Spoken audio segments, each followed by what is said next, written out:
Hello mga ka-dicer, alam nyo ba kung ano pa ang isang importanteng dapat na chinecheck natin sa loob ng tindahan? Siyempre yan yung mga promo natin, lumalabas na memo natin sa tindahan ay kailangan alam natin kung meron na kasi baka mamaya ay tapos na yung promotion niya.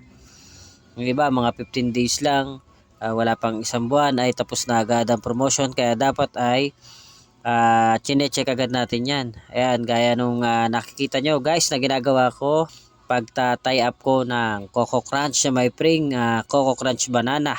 Full allocation na yung ginagawa ko ngayon para hindi ko na balikan at tapos na agad yung promo or bundling na gagawin ko. Kaya mahalaga talaga na dapat chine-check nyo yung mga memo niya yan kasi malay nyo meron na pala pero hindi nyo pa nagawa kung kailan gagawin nyo, kung kailan patapos na yung duration niya. Kaya dapat talaga yan yung isang unang chine-check ng isang merchandiser kasi minsan yung store ay hindi niya napapansin na lobas na pala yung memo pero hindi nyo pa nagagawa. Kung kailang malapit nang expired yung duration at saka na lang yung gagawin ay syempre ay nakakahinayang naman kasi imbis na mabili na ng customer ay napepending pa yung mga memo.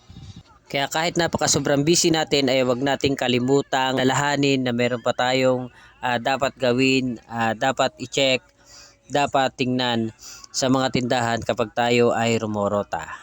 Kalimutan mo na ang iyong asawa, wag lang ang mga memo mo sa tindahan na about sa promo. Joke lang.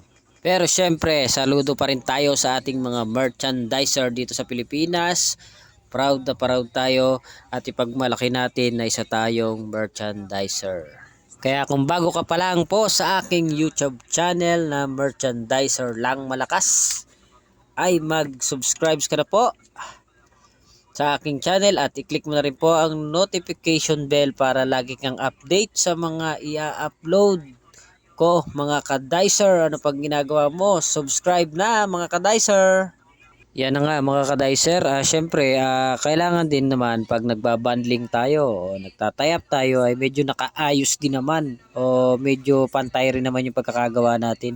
Hindi yung basta na lang natin tinay-up, binundling siya pero hindi naman nakaayos. Kailangan lagi nakaayos para naman maganda rin pag binili ng customer.